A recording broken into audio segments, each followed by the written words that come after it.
Radio Republik Indonesia RRI Pro 1. Selamat pagi, Bu Rani. Selamat pagi, Bu Christine. Iya, salam sehat, Bu. Iya, siap. Sama-sama, Bu Christine. Oke, ini di Jakarta apa masih di Kupang nih, Bu? Oh, sudah di Jakarta. Oh, sedang kena macet-macet, Bu. Oh iya, lagi macet ya. Iya. Minta waktunya Iya. ya, Bu ya, bersama Pro 1 RRI ND. Oke, ini Iya. beberapa hari yang lalu kami dapat informasi ada kunjungan dari Kemenkumham ke kantor wilayah Kemenkumham di NTT ya, Bu ya? Betul. Iya, ini terkait dengan apa nih, Bu? Iya, jadi kami dari Direktorat Jenderal Kekayaan Intelektual memiliki program melakukan penyelesaian substantif bagi permohonan-permohonan paten yang diajukan ke DJKI, terutama yang lokasinya itu jauh dari Jakarta. Kebetulan sebenarnya bukan kebetulan, ini kerja keras dari masyarakat ya, stakeholder DJKI yang ada di NTT. Kami kemarin menyelesaikan 20 permohonan substantif paten, dan juga kita ini surprisingly ya, kita kemarin ini permohonan pendampingan drafting paten itu kita ada 15, padahal tahun lalu masih sekitar 7. Jadi memang atensi dari masyarakat, stakeholder, terutama peneliti-peneliti yang ada di NTT, kita lihat memang meningkat begitu. Dan tidak cuma dari peneliti, kemarin itu ada juga dari sekolah menengah kejuruan ya, SMK 5, kemudian dari Politeknik Nusa Tenggara. Jadi itu semua kemarin datang untuk bertanya bagaimana cara membuat spesifikasi atau deskripsi paten. Seperti itu, Ibu. Oke, ini jadi di NTT ini mengalami peningkatan seperti itu ya. Jadi 20 ya hak patennya seperti itu. Oke. 20 yang sedang diproses, Bu. Jadi belum keluar hak patennya. Nanti setelah selesai diberi paten, kemarin karena kita ada komunikasi antara inventor dan pemeriksa paten yang harus dijembatani, ya kita datang ke NTT kemarin seperti itu. Oke, baik. Nah, dari sekian banyak ya hak paten yang masih diproses ya, Bu ya, ini untuk mendapatkan hak paten sendiri tentu melalui proses pemeriksaan yang begitu ketat. Ini prosesnya seperti apa nih, Bu? Ya, jadi sebelum menuju ke pemeriksaan substantif, biasanya melakukan pengajuan permohonan paten. Ini kantor wilayah Nusa Tenggara Timur juga sudah menyediakan layanan tersebut, ya. Nanti permohonan masuk, katakanlah mendaftar dari kantor wilayah. Lalu setelah itu akan diproses apakah kelengkapan formalitasnya, ya kelengkapan administrasinya terpenuhi atau tidak. Setelah terpenuhi, kemudian ada masa pengumuman. Masa pengumuman apakah ada pihak-pihak yang keberatan dengan permohonan paten tersebut. Nah, setelah itu kan biasanya sudah melakukan pembayaran biaya pemeriksaan substantif. Setelah itu baru diperiksa oleh kami para pemeriksa paten di DJKI. Nah, dari sini nanti kita biasanya mengeluarkan office action atau surat hasil pemeriksaan substantif. Nah, ini yang biasanya kita kirimkan kepada stakeholder tadi, ya. Nah, nanti di situ biasanya pemeriksa mengemukakan apakah masih ada hal yang harus lebih diperjelas, kemudian arahnya mau kemana. Nah, itu biasanya yang selalu menjadi kendala. Dimanapun ini tidak hanya di NTT, tapi hampir di seluruh Indonesia seperti itu komunikasi substantif. Karena kita harus menyamakan persepsi antara para peneliti atau inventor dengan pemeriksa paten. Nah, dari sinilah kalau berusaha menjemput bola, Bu Christine, ya kita datang gitu ya ke wilayah tersebut gitu ya, kemudian kita melakukan diskusi, biasanya baru terlihat oh ini maksudnya para inventor gitu, invensinya tuh di sebelah mana, di bagian apa.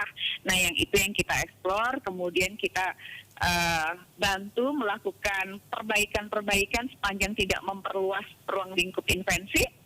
Nah, baru setelah itu kita akan mengeluarkan surat tahap akhir, katakanlah diberi paten kalau memang dia memenuhi Syarat ya. kriteria patentabilitas, kita menyebutnya kebaruan, kemudian memenuhi langkah inventif dan dapat diterapkan dalam industri.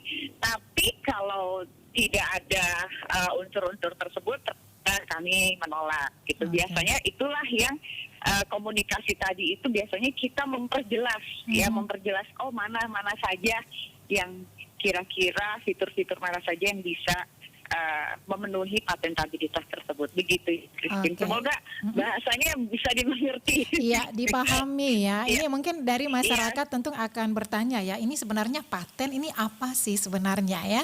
Mungkin Iya, bisa dijelaskan. Kemudian ada nih yang membedakan paten dan juga paten sederhana seperti itu ya, Bu Iya, siap. Rani ya, silakan. Iya, jadi sebelum paten saja dulu Bu, rejim kekayaan intelektual itu ada beberapa. Kalau Ya. kita biasanya masyarakat itu sering keliru antara paten dan merek gitu ya. Iya. Biasanya orang ini, saya mau mematenkan merek saya karena menganggap definisi atau istilah paten itu adalah sesuatu yang fabulous atau sesuatu yang keren gitu, sesuatu yang hebat gitu. Padahal sebetulnya antara paten dengan merek sendiri itu sudah berbeda rejim ya. Nah, paten dengan hak cipta juga berbeda rejim. Ya. Nah, di paten sendiri kita mengenal ada dua tipe perlindungan, yaitu satu paten sederhana yang proteksinya adalah 10 tahun, dan paten atau paten biasa itu adalah 20 tahun, Bu, gitu ya. Oke. Nah, nanti dari cara penilaiannya sedikit berbeda. Kalau paten sederhana kita tidak melakukan pemeriksaan terhadap langkah inventif gitu ya. Nah, kalau untuk yang 20 tahun karena memang proteksinya lebih lama, itu ada langkah inventif yang harus kita periksa gitu ya. Ya. Nah, kebetulan kemarin kita sebetulnya untuk pendampingan drafting dari NTT itu mengajukan sekitar 18 ya, 18 pendampingan drafting. Tapi setelah kami lihat 3 ternyata tidak bisa masuk ke paten, yaitu lebih dekat ke hak cipta gitu ya, karena mereka di 3 itu lebih seperti mengemukakan tentang metode mengajar, metode pembelajaran seperti itu, Bu Christine. Nah, Oke, ini jadi kemarin jadi ini harus dipenuhi kriteria seperti itu ya, syarat Iya, yang ditentukan betul, oleh gitu. pihak Kemenkumham. Betul. Oke. Iya, dan kita sebetulnya ada modul-modul yang bisa dilihat oleh masyarakat di website kita. Kita ada modul-modul dasar tentang hak kekayaan intelektual, apa itu paten, merek, desain industri, hak cipta itu ada semua. Jadi mungkin bisa mengunjungi website kami. Bahkan kami juga menyediakan modul untuk menyusun spesifikasi paten seperti Oke. itu. Baik, Bu Rani, ini berapa lama paten ini berlaku? Apakah bisa diperpanjang seperti itu? Oh, beda. Kalau paten sudah tidak bisa diperpanjang. Jadi ketika pertama kita sudah memilih paten sederhana, berarti 10 tahun dari saat dia mengajukan pendaftarannya atau filing ya. Nah, yang paten biasa itu 20 tahun. Kalau merek bisa diperpanjang, Ibu. Baik. Ya. Tapi kalau paten setelah masa proteksi habis, dia menjadi milik publik. Ya, jadi off patent kita katakan seperti itu. Jadi orang bisa memanfaatkan informasi tersebut ya. Kenapa? Karena kita berharap ya dengan adanya inovasi-inovasi yang dipatenkan, nanti orang akan terus memperbaiki. Jadi biasanya itu kita mengenal istilah ATM, amati, tiru, modifikasi. Sehingga kita harapkan muncul paten-paten baru dan bisa lebih bermanfaat bagi masyarakat. Nah, nanti dari si inventor atau dari pemohonnya, mereka diberi kesempatan untuk melaksanakan patennya, katakanlah menjual, membuat, memproduksi gitu ya, selama waktu perlindungannya tadi. Nah, setelah itu, setelah mereka punya hak eksklusif ya untuk menjalankan haknya tadi ya, informasi-informasi yang ada di dalam dokumen paten tadi setelah masa perlindungan habis menjadi public domain seperti itu. Nah, ini boleh tahu hak apa saja yang diperoleh ya sebagai pemegang paten itu, Bu? Ya, pemegang paten itu berdasarkan pasal 20 kita ya, itu kita bisa membuat, memproduksi menjual, menyebarluaskan, ya, melisensikan, ya, eh, dengan upaya kita sendiri atau kita menunjuk pihak lain, ya, seperti itu. Jadi ini hak eksklusif. Kalau ada orang lain, ya, ada orang lain mau meniru, mau memanfaatkan, ya, itu harus minta izin dulu, ya. Makanya kenapa proteksi paten itu penting, karena jangan sampai saya berikan contoh kemarin ini ada dari produk yang menurut saya bagus sekali ya dari NTT gitu ya.